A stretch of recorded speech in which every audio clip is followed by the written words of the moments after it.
А к нам уже присоединилась Наталья Бибикова, которая тоже всегда делает наше утро по-настоящему замечательным. Наталья, Добрая раніца, вітаем тебе. Добрай раніцы, Вера, Яўген, добрай раніцы, паважаныя тэлегледачы. Вітаю вас і запрашаю разам з намі ў тэатр. І сёння падарунак будзе вельмі прыгожы і ўрачысты. У аўторак, 6 лістапада, беларускі вялікі рыхтуе для сваіх гледачоў сапраўднае свята. На галоўнай сцэне ў 19:00 вы пачуеце шэдэўр нацыянальнага мастацтва, оперу «Сівая легенда» кампазітара Дмітрия Смольскага. Гэты сапраўдны унікальны твор пра каханне, вышэй якога няма нічога на свеце, можна ўбачыць толькі ў тэатры. Спампаваць яго дзе-небудзь на прасторах сусветнай сеткі ў вас наўрад ці атрымаецца. А аматарам высокага мастацтва многае скажа імя рэжысёра-пастаноўшчыка оперы. У асобе ў спектаклі на сцэне Михаил Панджавідзе. Выконваць галоўныя партыі 6 лістапада будуць сапраўдныя зоркі. Народныя артысты Беларусі Ніна Шарубіна, Сергей Франковскі і заслужаныя артысты Рэспублікі Беларусь Аксана Волкова, Владимир Громаў, Олег Мельнікаў. Але і гэта не ўсё. Прыходзіць у вялікі тэатр у гэты вечар трэба а 18 гадзіне. Менавіта ў гэты час адчыняцца парадныя дзверы тэатра і вас сустрэне фольк-гурт «Хартвуд».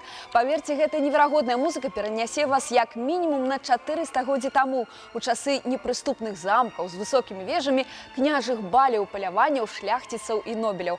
Дарэчы, на вечарыне можна будзе таксама і патанчыць. А ў 18:40 у фае тэатра каля камернай залы урачыста адкрыецца выстава аднаго дня, дакладней аднаго вечара. Музей старажытнай беларускай культуры пры Акадэміі навук прадставіць гонар Беларусі, арыгінальны слуцкі пояс 18 стагоддзя, які ўпершыню пакіне музеі прасторы. Чаму адзін слуцкі пояс часам каштаваў даражэй, чым цэлая вёска? Чаму частка мужчынскага касцюма ператварыўся ў сапраўдны твор мастацтва, прызнаны ва ўсім свеце? Пра ўсё гэта вам распавядзе дырэктар музея старажытнай беларускай культуры Барыс Лазука. Пытанні да яго можна будзе задаць як перад спектаклем, так у антракце і пасля заканчэння оперы. А той з вас, хто адкажа на маё пытанне, вельмі простае. Атрымаю падарунак квіткі на гэтае свята. І так, увага! Назавіце імя аўтара гістарычнай аповесці «Сівая легенда». Дарэчы, гэты знакаміты беларускі пісьменнік з'яўляецца і аўтарам лібрэтта да оперы. Чакаю вашых званкоў па нумары 211 76 45, а тым часам яшчэ два анонса. 3 лістапада на камернай сцэне Купалаўскага тэатра адбудзецца паказ неверагодна шчырага і пачуццёвага спектакля «Зямля Эльзы».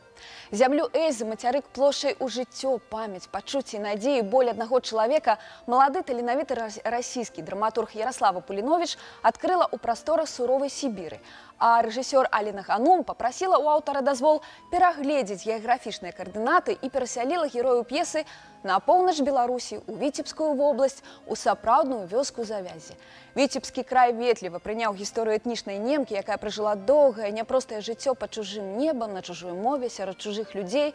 Гісторыю прыгожай, моцнай жанчыны, якая 70 гадоў ішла да свайго першага кахання. Прызнаюся, я вельмі моцна плакала на гэтым спектаклі. Схадзіце абавязкова, ён вас кранае абавязкова. І зусім іншы тэатральны жанр, і зусім іншы тэатр. Таксама 3 лістапада на сцэне Рэспубліканскага тэатра беларускай драматургіі.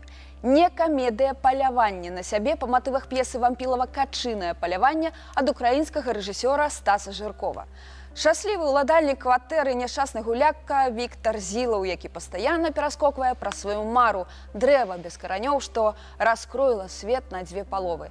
Сапраўднае, шчырае, адданае каханне растраціў на каціныя вылазкі. У сябрах памыліўся, у выбары прафесіі пайшоў на кампраміс і застаўся адзін сярод прывідаў фантомаў людзей і надзіманых качак. Ружо зараджана, і нягледзячы на тое, што глядач можа ўбачыць яго толькі ва ўласным уяўленні, абавязкова павінна стрэліць. Хоць не будзе ні жаданага качынага палявання, ні яго ўдзельнікаў, не будзе нічога, акрамя бестакорнага не ў хісткай прасторы жыцця чалавеча. Страляем па сабе, гаворыць трупа РТБД, і запрашае на спектакль.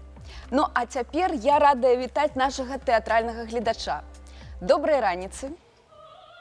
Ці ёсць у нас Добрай званок? раніцы. Добрай раніцы. Як ваше імя? Добрай раніцы, Кацярына. Кацярына, вельмі прыемна. Давайте адказваць на пытанне. Так, хто аўтар гістарычнай аповесці «Сівая легенда»?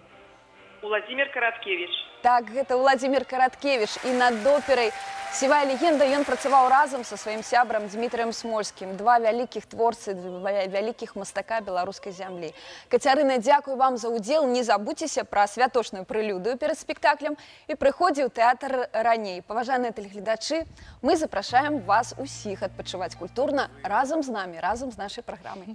Наташенька, спасибо тебе большое за такой полный, за такой интересный обзор. Все хотелось бы посмотреть, но, наверное, вряд ли найдется столько времени. Это можно выбрать в конце концов.